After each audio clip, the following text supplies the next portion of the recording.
Hi boys, welcome back to another video.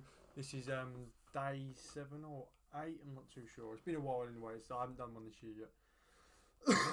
But today is going to be just a video on risk management, so I'm going to give you some tips on how I approach risking and when I decide to risk 1%, 0.5% and so on. But before I do that, I just want to let you know that Discord is down below in the description. I host free webinars all the time. The mentorship is going to be closing again. I'm only releasing slots at certain times just because I like to focus on the students, right? So with that being said, the link's down below in the description.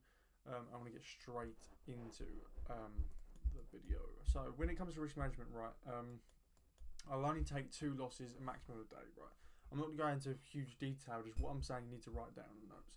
So in a day, I won't take any more than 2 losses, right? So I won't lose any more than 2% in a day, right?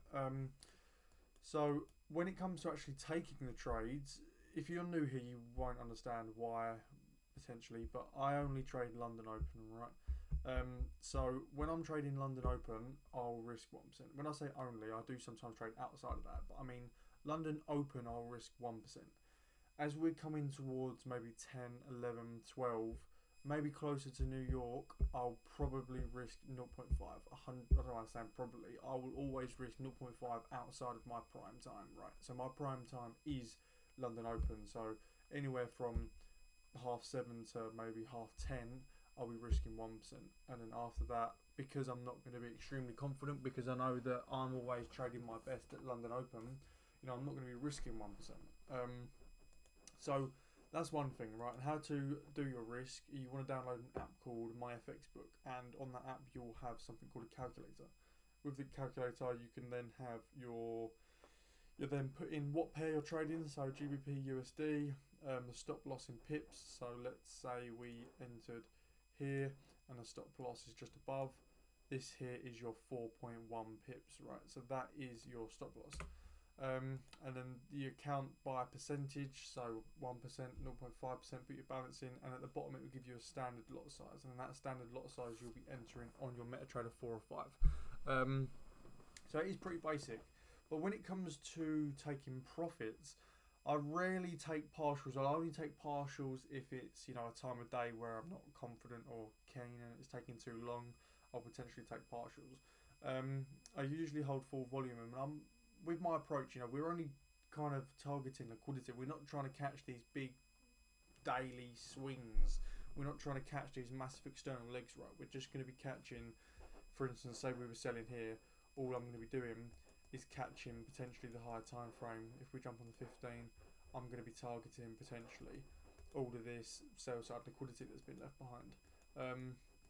So that is going to be, my take profit. So when it comes to moving break even, there's a good trade. I'll just draw it. So when it comes to moving my stops to break even, the only reason I'll move it, not move it, is because let's say I've been aggressive, I entered on the 3rd tap, see a reaction right, and I've entered straight here, stops here. Let's say we've come down, we've created a little lower high, we've had a market structure shift here. Now we're seeing price retrace. For price to retrace and then come back to the downside, we're going to need to see some type of liquidity sweep. So if I'm in the trade and I know the liquidity is here, and I have the narrative is that price is going to come sweep that liquidity and come near my entry, I'm not going to put it at break even yet, just because I'm aware that price is probably going to come up to entry. Even though it is going to come up to entry, that doesn't give me any indication that price is going to come up and hit stop loss. It's just because the liquidity is just unfortunately quite close to the entry point. So then I won't. Once we've had the reaction from that level, then I'll move my stops to just above, because if it was to then react from it, leave no liquidity on the internal, and start to retrace back up, we know that the only point of liquidity is going to be that high, which then in that case we're going to be hitting the stop loss. So it's pretty simple in terms of it. It might not make sense straight away, but for now it's pretty simple. But yeah, so that is break evens, you take profits. Your stop losses, always have it above the high. So no matter if you're entering off of,